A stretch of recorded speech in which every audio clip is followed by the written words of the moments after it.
Un tagad būs pirmās sesijas pēdējais runātājs ar mazliet citu ieskatu arī šajos pašos jautājumos, proti bēru tradīcijas Latvijas teritorijā 16. un 18. gadsimta arheoloģisko liecību kontekstā, un es aicinu uzstāties vēstures doktoru, arheologu Vitaldu Muižnieku. Un droši vien jāklausās, vai tie dimanta cepures un kādi vēl tur tie brīnumi, ko Mārīta pieminēja, kā viena no veidiem, kā tika izvadīti aizgājēji, ir izdevies kaut ko līdzīgu arī atrast arheoloģiskajās liecībās. Labdien, klātesošie konferences dalībnieki. Jā, šis avots, kam es gribu pievērst uzmanību, protams, lielākajai daļai ir tāds pilnīgi svešs, un jāsaka, ka varbūt mans referāts būtu kaut kādā mērā šī arheoloģiskā materiāla popularizēšana, gan tiesa jāsaka ar lielu atkāpi senākā pagātnē, proti varbūt sākot jau ar 13. gadsimtu un tad virzoties nedaudz vēlākā pagātnē, tad līdz jaunajiem laikiem, un ļoti maz acīm redzot būs salīdzinoši tas, par ko runāju līdz šim iepriekšējie referenti, lai gan es arī sabiedrības augstāko slāņu pārstāvjiem pievērsīšos arī referātu pašā noslēgumā. Kopš 13. gadsimta, kad palielinās rakstīto avotu ziņu daudzums par politisko, saimniecisko, vēsturi un kultūras dzīves norisēm, arheoloģija vēstures procesu izpētē paliek otršķirīga nozīme. Tomēr arī viduslaiku un agro jauno laiku periodā arheoloģija spēja papildināt mūsu zināšanas par lietām un jomām, par kurām citi avoti klusē vai tās atspoguļo vispārināti un vienpusīgi. Pētījuma apbedīšanas vietās atklāja vairākus ar materiālo un garīgo kultūru saistītus aspektus. Tie raksturo ne tikai etniskos, sociālos un saimnieciskās dzīves jautājumus, bet sniedz ieskatu arī bēru tradīcijās, ticējumos, izpratnē par nāvi un aizkapa dzīvi. Arheoloģiskie dati ļauj ielūkoties pagātnē un izvērtēt situāciju konkrētā laika posmā.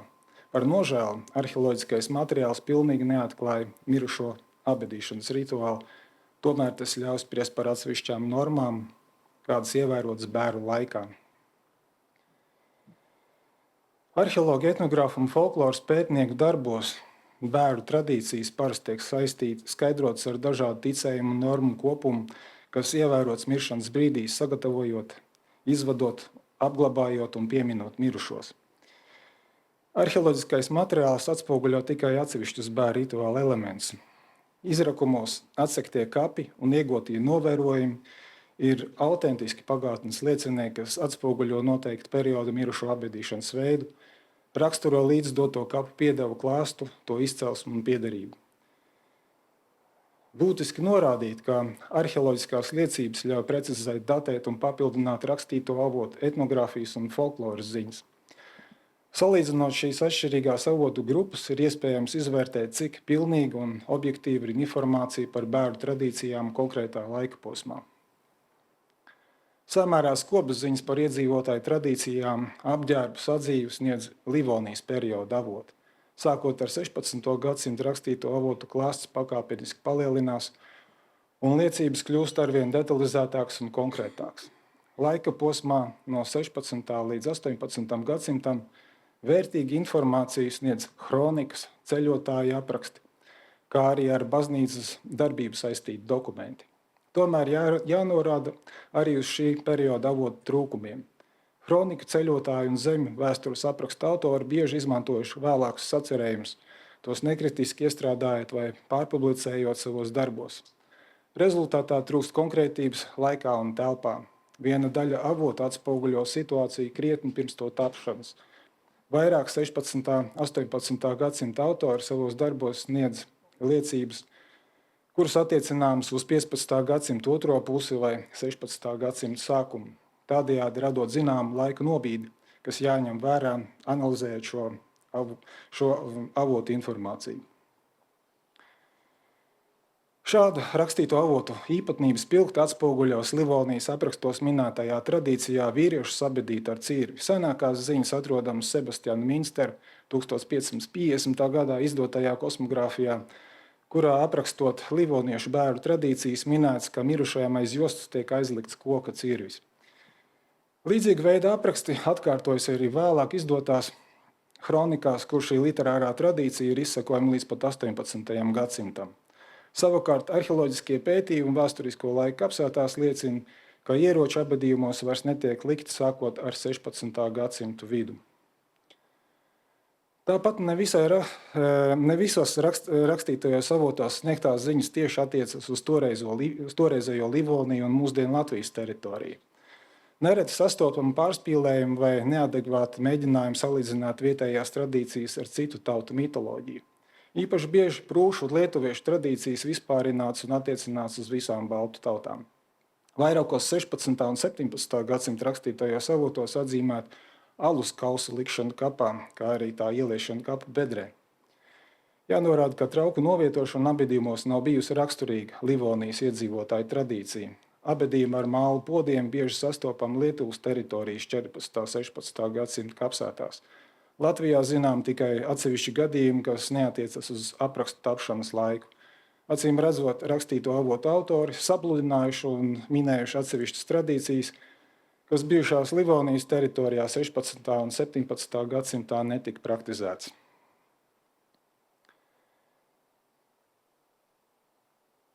Līdzīgi arheoloģiskais materiāls ļauj datēt etnogrāfiskās ziņas un folkloras liecības. Atšķirībā no rakstītājiem avotiem, folkloras materiāls maz ko sniedz chronoloģiski senāku periodu raksturošanai. Piemēram, latviešu tautas ticējumi satura informāciju galvenokārt par nesenās pagātnes 18. un 19. gadsimta kapu piedevu veidiem un tradīcijām. To apliecina arheoloģiskie pētījumi vienlaicīgās abedīšanas vietās, kur atrasti vairāki bēru aprakstos un ticējumos minētie priekšmeti – nauda, pīpes, pirtslotes, uzsekļi, adatas. Savukārt naži, kas vēl 17. gadsimtā likti kapā, 18. un 19. gadsimta bēru aprakstos un ticējumos vairs netiek minēti. Tāpat vairākas ieražas, kā mirušo kremācija, atšķirīga vīriešu un sieviešu kapu orientācija, kas ievērot vēl 15. un 17. gadsimtā, latviešu tautas dziesmās un ticējumos neatspoguļojas. Folkloras materiāls ievērējami nozīmīgāks avots ir reliģisko priekšstatu un pasaules izpratnes skaidrošanai, ko tikai daļēji spēja atklāt arheoloģija. Viduslaiku un jauno laiku bēru tradīciju analīzē vērā ņemams ir kristīgās ticības atstātais iespējas. Vadoties pēc kristīgās baznīcas bēru rituālu un piemiņas normām, pieņemtajām normām, tiek izdalīts vairākas pazīmes, kuras raksturo kristīgo abedīšanas veidu un ir izsekojums ar arheoloģiskajām metodēm.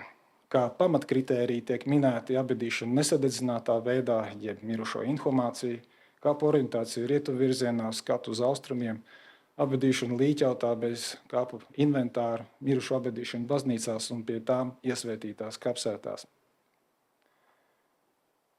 Šie kritēriji tiek uzskatīti par kristīgā abedīšanas rituāla raksturu lielumiem, kas pakāpeniski izplatījās daudz austrumu un rietumu Eiropas zemi iedzīvotāju abedīšanas paražās. Vadoties pēc šīm pazīmēm, iespējams spriest par draudžu organizācijas veidošanos un kristīgās ticības nostiprināšanos dažādos reģionos un zemēs. Mūsdienu Latvijas teritorijā izmaiņas abedīšanas veidā ir vērojams sākot ar 12. un 13. gadsimta miju pēc kristīgās ticības izplatīšanas. Visagrāk tās skāra Daugavas Lēteces iedzīvotājus, bet 13. gadsimta gaitā arī pārējos Latvijas novadus. Daugavas Lētecē tika celtas pirmās baznīcas, ierīkotas kristīgo kapsētas, kas būtiski ietekmēja abedīšanas praksi. Spriežot pēc arheoloģiskā materiāla, sākot no 13. gadsimta, pakāpeniski izzuda vietējo tautību, lībiešu, kuršu, zemgaļu, latgaļu, sēļu lokālās tradīcijas. To vietā nostabilizējās vienots mirušo abedīšanas veids, kas kļuva raksturīgs visā mūsdienu Latvijas teritorijā.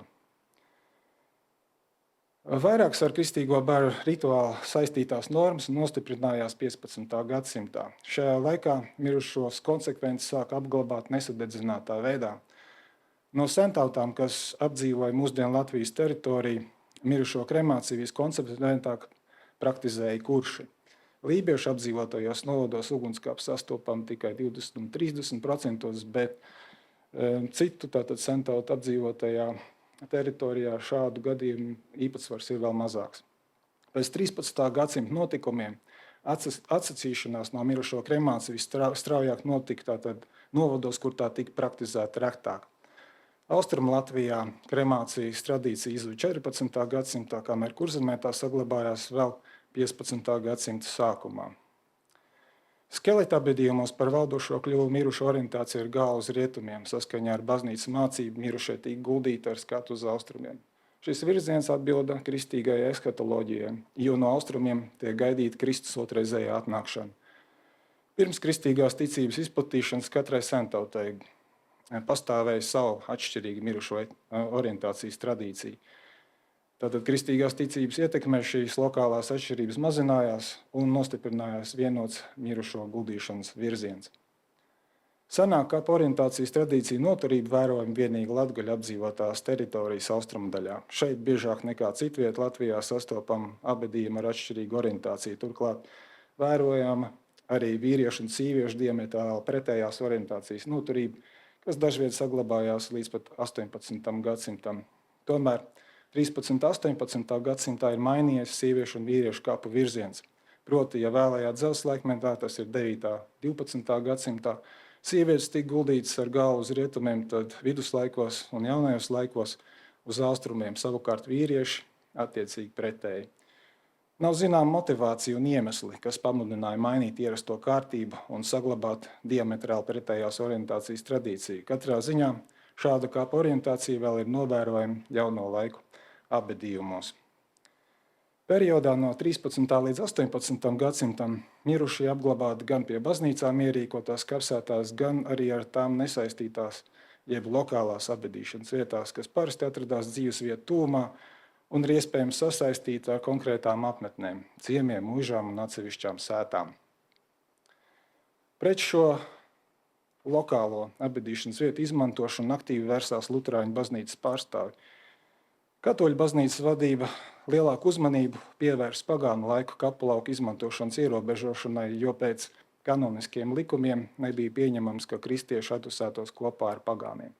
To vietā tika ierīkotas iesvētītas kapsētas, kas atradās ne tikai draugu centros pie baznīcām, bet arī ciemu, pagastu un muižu robežās. Šajās kapsētās mirušo apbedīšana daudziet noritēja pēc draugu baznīcu kapsētu paraugu norobežotā teritorijā, rindās vairākās kārtās, ievērojot kapa orientāciju uz rietumiem un citas apbedīšanas normas. Atšķirīga nostāja bija luterāņu baznīcas vadībai, kas mērķtiecīgi centās panākt mirušo apbedīšanu draugu baznīcas kapsētās. Kaut cik manām panākumu gūt vienīgi Vidzemē, kur 17. un 18. gadsimta gaitā izdevās ierobežot lokālo apbedīšanas vietu izmantošanu un koncentrēt apbedījumus pie draugu kapsētām.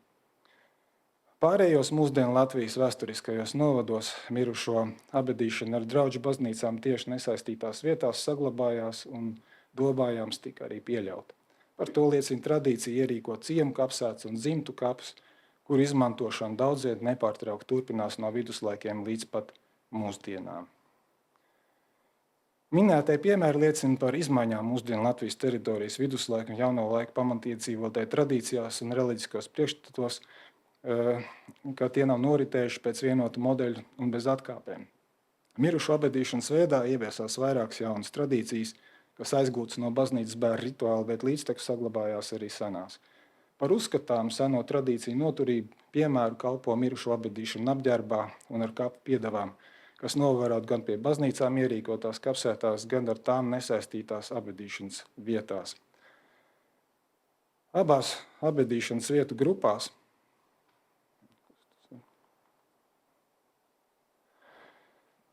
tie nav bijuši izņēmumu gadījumi, jo apģērbā un ar kapu piedevām apglabāta liela daļa sabiedrības, nevis atsevišķi tās pārstāvji. Apbedījumos sastopam gan apģērba sastāvdaļas un rotas, gan ar apģērbu tieši nesaistīti priekšmeti, piemēram, darbarīki, ieroči un monētas.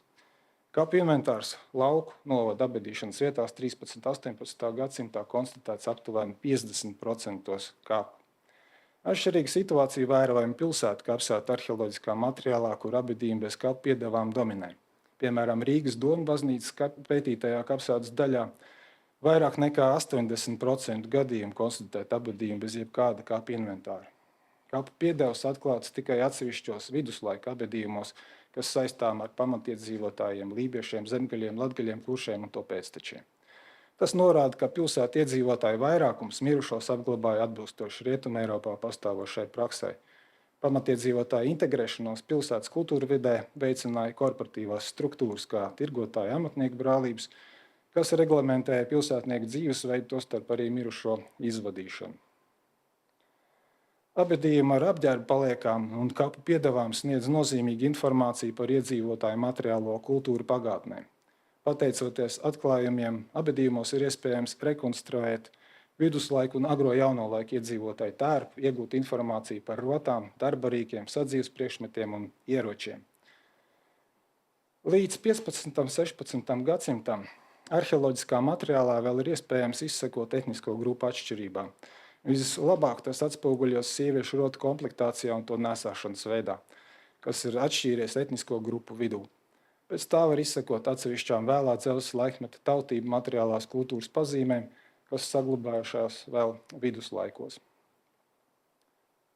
16. un 18. gadsimtā kapu inventārs unificējas un pēc atradumiem nav iespējams runāt par iedzīvotāju izcelsmi.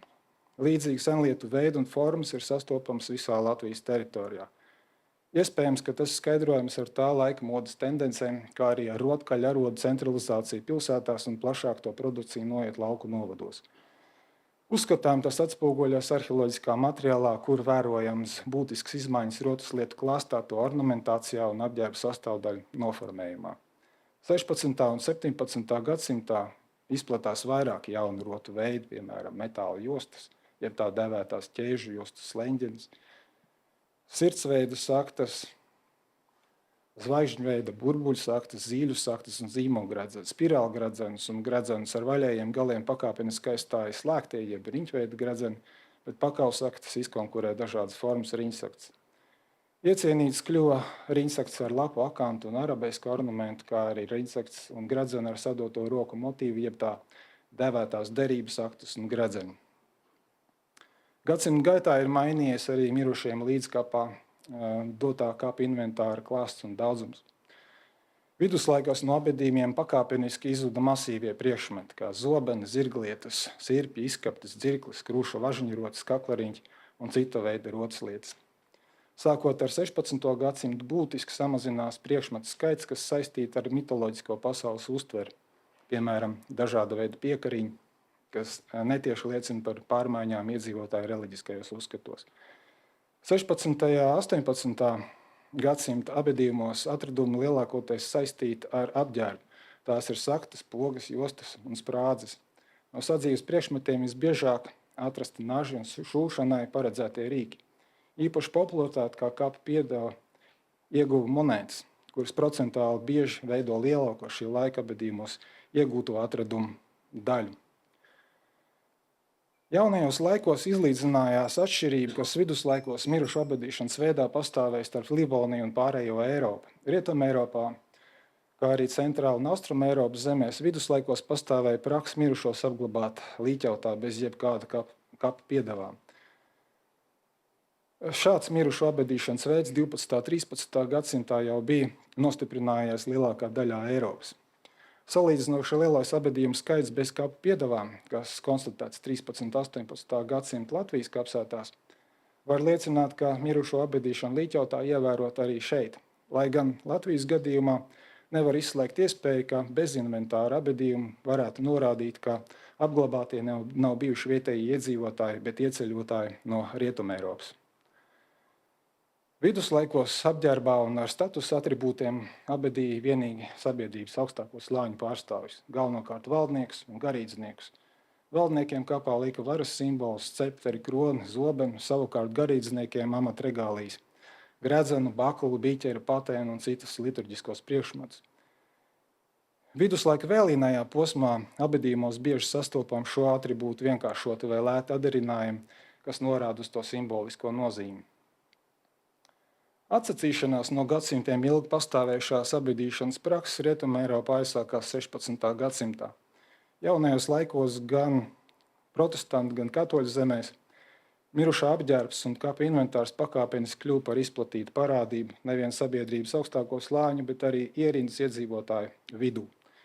Mirušie arvien biežāk tika apglabāti laicīgā apģērbā vai speciāli šim nolūkam pagatavotā bēru tērpā.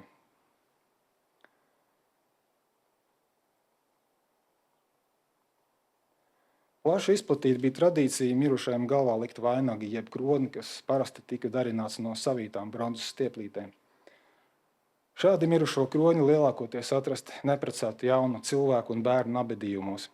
Šī tradīcija sakņojas plaši izplatītā priekšstatā, ka tie, kuri dzīves laikā nav paspējuši apprecēties, viņi saulē svin kāzas.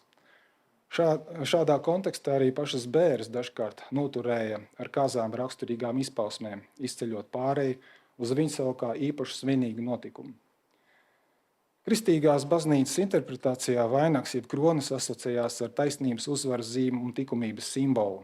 Vēlajos viduslaikos un pēc Tridentes koncila 16. gadsimta vidū katoļu baznīcā pastāvēja praksa mirušajiem bērniem galvā likt no smaržīgām zālēm un ziediem darināts vainagus, kas simbolizē nevainību.